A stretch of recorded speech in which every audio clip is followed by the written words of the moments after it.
बालकांड के अगले वीडियो में आपका स्वागत है। निज कबित केहि लाग न नीका, सरस होउ अथवा अति फीका, जे पर भनीति सुनत हर्षाही, तेवर पुरुष बहुत जग नाही। रसीली हो या अत्यंत फीकी हो, अपनी कविता किसे अच्छी नहीं लगती, किंतु जो दूसरे की रचना को सुनकर हर्षित होते हैं, ऐसे उत्तम पुरुष जगत में बहुत नहीं हैं। जग बहु नर सर सरी संभाई, जे निज बाढ़ी बाढ़ी जल पाई, सज्जन सकृत सिंधु सम होई, देखि पूर विधु बाढ़े ही जोई।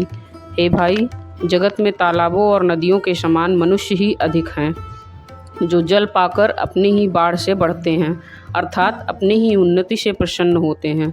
समुद्र सा तो कोई एक बिरला ही सज्जन होता है, जो चंद्रमा को पूर्ण देखकर दूसरों का उत्कर्ष देखकर उमड़ पड़ता है। भाग छोट अभिलाषु बढ़ करऊ एक विश्वास, पहई सुख सुनि सुजन सब, खल करहिं उपहास। मेरा भाग्य छोटा है और इच्छा बहुत बड़ी है, परंतु एक विश्वास है कि इसे सुनकर सज्जन सभी सुख पावेंगे और दुष्ट हंसी उड़ावेंगे। खल परिहास होई हित मोरा, काक कहई कलकंठ कटोरा, हंसहि बक दादुर चातकहि, हंसहि मलिन खल विमल बतकहि। किंतु दुष्टों के हंसने से मेरा हित ही होगा। मधुर कंठ वाली कोयल को कौवे तो कठोर ही कहा करते हैं, जैसे बगुले हंस को और मेढक पपीहे को हंसते हैं, वैसे ही मलिन मन वाले दुष्ट निर्मल वाणी को हंसते हैं। कवित रसिक न राम पद नेहू, तिन्ह कह सुखद हास रस एहू, भाषा भनीति भोरी मति मोरी, हंसिवे जोग हंसे नहीं खोरी। जो ना तो कविता के रसिक हैं और ना जिनका श्री रामचंद्र जी के चरणों में प्रेम है, उनके लिए भी यह कविता सुखद हास्यरस का काम देगी। प्रथम तो यह भाषा की रचना है, दूसरे मेरी बुद्धि भोली है, इससे यह हंसने के योग्य ही है। हंसने में उन्हें कोई दोष नहीं। प्रभुपद प्रीति न समझ नीकी, तिन्हि कथा सुनि लागे ही फीकी, हरिहर पद रतिमति न कुतर की, तिन्ह कहूँ मधुर कथा रघुवर की। जिन्हें ना तो प्रभु के चरणों में प्रेम है और ना अच्छी समझ ही है, उनको यह कथा सुनने में फीकी लगेगी। जिनकी श्रीहरि भगवान विष्णु और श्रीहर भगवान शिव के चरणों में प्रीति है और जिनकी बुद्धि कुतर्क करने वाली नहीं है, जो श्रीहरि हर में भेद की या ऊंच नीच की कल्पना नहीं करते, उन्हें श्री रघुनाथ जी की यह कथा मीठी लगेगी।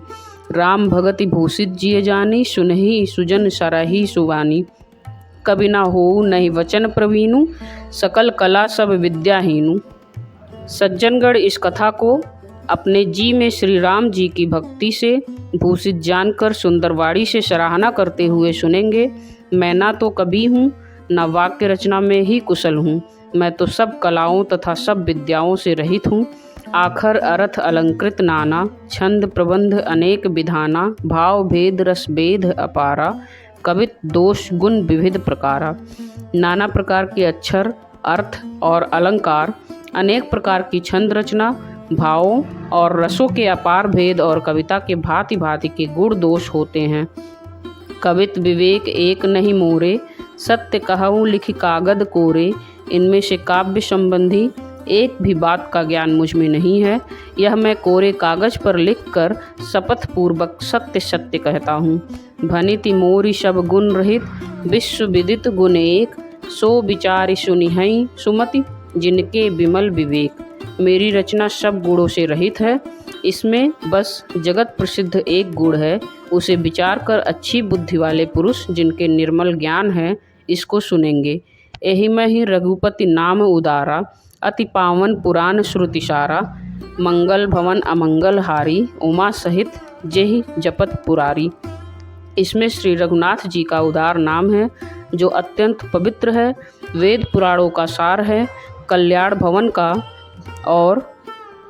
का भवन और अमंगलों को हरने वाला है, जिसे पार्वती जी सहित भगवान शिव जी सदा जपा करते हैं। भनीति विचित्र शुकवि कृत जोऊ, राम नाम बिनु सोह न सोऊ, विधु वदनी सब भांति सवारी, सोह न वसन बिना वर नारी। जो अच्छे कवि के द्वारा रची हुई बड़ी अनूठी कविता है, वह भी राम नाम के बिना शोभा नहीं पाती। जैसे चंद्रमा के समान मुख वाली सुंदर स्त्री सब प्रकार से सुसज्जित होने पर भी वस्त्र के बिना शोभा नहीं देती, सब गुण रहित कुकविकृत बानी, राम नाम जस अंकित जानी। सादर कहहि सुनहि बुधताहि, मधुकर सरिस संत अनुग्रहाई। इसके विपरीत कुकवि की रची हुई सब गुणों से रहित कविता को भी राम के नाम एवं यश से अंकित जानकर बुद्धिमान लोग आदरपूर्वक कहते और सुनते हैं, क्योंकि संतजन भौरे की भांति गुण ही को ग्रहण करने वाले होते हैं। यद्यपि कवित रस एकौ नाही, राम प्रताप प्रगट एहि माही। सोई भरोस मोरे मन आवा, कहिना सुसंग बड़प्पन उपावा। यद्यपि मेरी इस रचना में कविता का एक भी रस नहीं है, तथापि इसमें श्री राम जी का प्रताप प्रकट है। मेरे मन में यही एक भरोसा है, भले संग से भला किसने बड़प्पन नहीं पाया।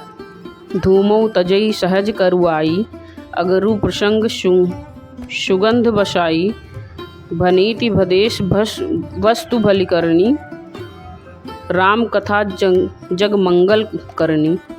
धुआं भी अगर के संग से सुगंधित होकर अपने स्वाभाविक कड़वेपन को छोड़ देता है। मेरी कविता अवश्य भद्दी है, परंतु इसमें जगत का कल्याण करने वाली राम कथा रूपी उत्तम वस्तु का वर्णन किया गया है। इससे यह भी अच्छी ही समझी जाएगी। मंगल करनी कलिमल हरनी, तुलसी कथा रघुनाथ की। गति कूर कविता सरित की, ज्यों सरित पावन पाथ की। प्रभु सुजस संगति भनिति, भली होहि सुजन मन भावनी। भव अंग भूति मशान की, सुमिरत सुहावनी पावनी। तुलसीदास जी कहते हैं कि श्री रघुनाथ जी की कथा कल्याण करने वाली और कलयुग के पापों को हरने वाली है। मेरी इस भद्दी कविता रूपी नदी की चाल पवित्र जल वाली नदी गंगा जी की चाल की भांति टेढ़ी है। प्रभु श्री रघुनाथ जी के सुंदर यश के संग से यह कविता सुंदर तथा सज्जनों के मन को भाने वाली हो जाएगी।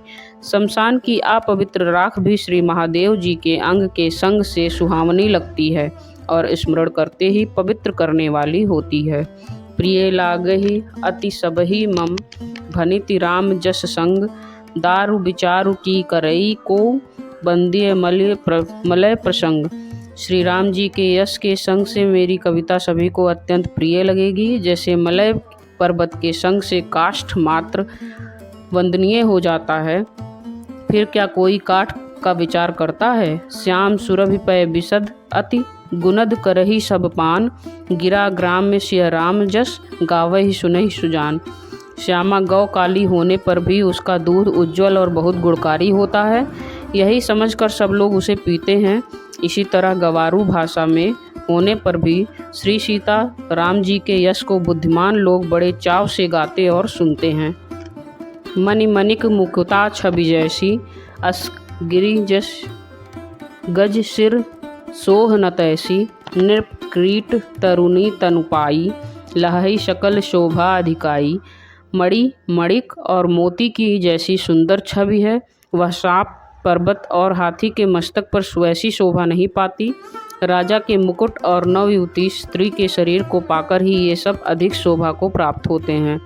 तैसे ही सुकवि कविद बुध कहई, उपजहि अनत अनत छवि लहई। भगति हेतु विधि भवन बिहाई, सुमिरत सारद आवति धाई। इसी तरह बुद्धिमान लोग कहते हैं कि सुकवि की कविता भी उत्पन्न और कहीं होती है और शोभा अन्यत्र कहीं पाती है।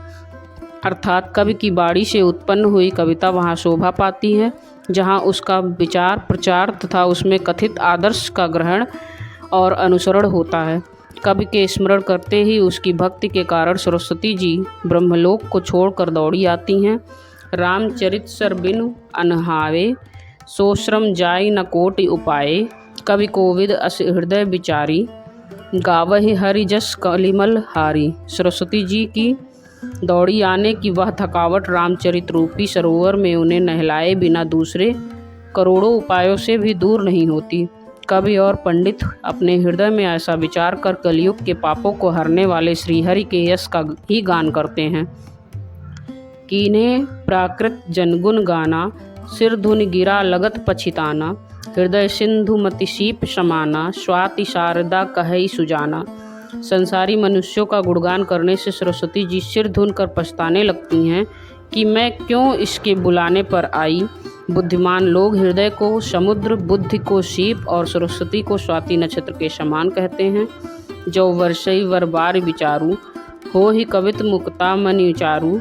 इसमें यदि श्रेष्ठ विचार रूपी जल बरसता है तो मुक्तामणि के समान सुंदर कविता होती है। जुगुति बेधि पुनि पोहि आवा, रामचरित बरताग। पहिरहि सज्जन विमल उर शोभा अति अनुराग। उन कविता रूपी मुक्तामणियों को युक्ति से बेध कर फिर रामचरित्र रूपी सुंदर तागे में पिरोकर सज्जन लोग अपने निर्मल हृदय में धारण करते हैं, जिससे अत्यंत अनुराग रूपी शोभा होती है। वे आत्यांतिक प्रेम को प्राप्त होते हैं। जे जन्मे कलिकाल कराला, कर्तव्य बायस वेश मराला। चलत कुपंथ वेद मग छाड़े, कपट कलेवर कलिमल भाड़े। जो कराल कलयुग में जन्मे हैं, जिनकी करनी कौवे के समान है और वेश हंस का सा है, जो वेद मार्ग को छोड़कर कुमार्ग पर चलते हैं, जो कपट की मूर्ति और कलयुग के पापों के भाड़े हैं। वंचक भगत कहाय राम के, किंकर कंचन कोह काम के। तिन मह प्रथम रेख जगमोरी, धींग धर्म ध्वज धंधक धोरी। जो श्री राम जी के भक्त कहलाकर लोगों को ठगते हैं, जो धन, क्रोध और काम के गुलाम हैं, और जो धींगा धींगी करने वाले, धर्मध्वजी, धर्म की झूठी ध्वजा फहराने वाले, दंभी और कपट के धंधों का बोझ ढोने वाले हैं।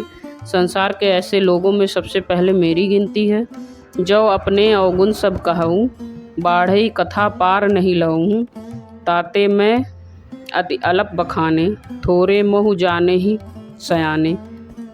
यदि मैं अपने सब अवगुणों को कहने लगूं तो कथा बहुत बढ़ जाएगी और मैं पार नहीं पाऊंगा। इससे मैंने बहुत कम अवगुणों का वर्णन किया है। बुद्धिमान लोग थोड़े ही में समझ लेंगे। समुझी विविधि विधि बिनती मोरी, कोउना कथा सुनि देहि को खोरी। एतेहु पर करी हई जे आशंका, मोहिते अधिक ते जड़ मति रंका। मेरी अनेकों प्रकार की विनती को समझकर कोई भी इस कथा को सुनकर दोष नहीं देगा। इतने पर भी जो शंका करेंगे वे तो मुझसे भी अधिक मूर्ख और बुद्धि के कंगाल हैं। कभी ना होऊं नहीं चतुर कहाऊं, मति अनुरूप राम गुण गाऊं। कह रघुपति के चरित अपारा, कह मत मोर संसारा। मैं ना तो कवि हूँ ना चतुर कहलाता हूँ, अपनी बुद्धि के अनुसार श्री राम जी के गुण गाता हूँ। कहाँ तो श्री रघुनाथ जी के अपार चरित्र, कहाँ संसार में आसक्त मेरी बुद्धि।